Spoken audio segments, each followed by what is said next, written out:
Welcome to this week's video. This week, we're about 1 week away from Christmas, as you already know. I want to talk a little bit about what's going on in the market. Actually, the market's starting to look really good for interest rates. So interest rates did drop last week a little bit. We are foreseeing it to drop again, perhaps by the beginning of the year. Inflation seems to be going down, hopefully continues to do so.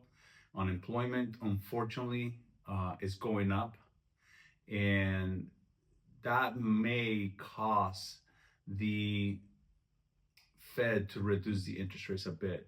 Why do they do that? Well, so then companies can borrow money at a cheaper cost and then be able to hire more people.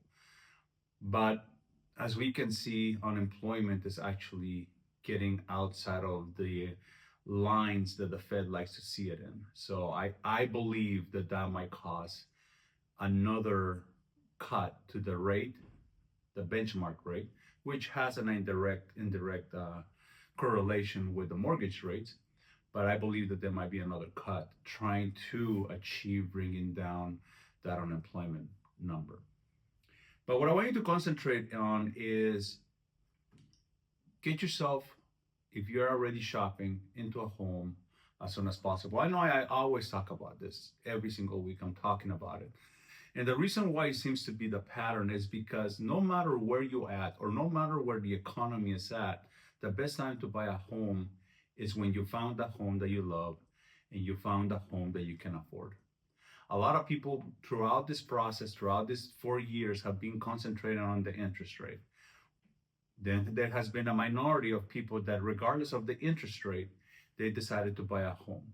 I had multiple clients that came in and bought a home when the interest rates were at worst. I think they had an interest rate of about an 8%. And now they have refinance. They're saving close to $400 every single month. At the same time, they paid, some of them paid off all their debt because there's a lot of equity in it. And they made quite a bit of money out of this. Yeah, they probably paid, $400 more in 2 years, 3 years, or whatnot. But let's say that's $4,800 in comparison to the $20,000, $30,000 that they made in equity. And on top of that, the money that they actually did not pay in rent and they invested into their home.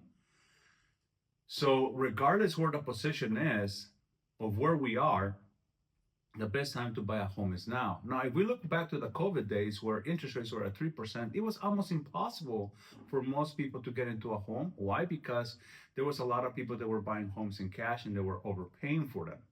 A lot of our clients couldn't do that. So a lot of people during those times, I remember they were shopping and I had to refresh their pre-approvals 3, 4, including 5 times, meaning that they were shopping for almost a year without being able to get into a home. So when the interest rates are higher, it is easier for you to get into a home.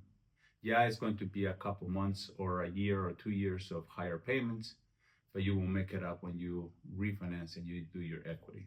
For those people that are waiting for the lower interest rates, it's going to take you even longer to get into a home because there's so much competition.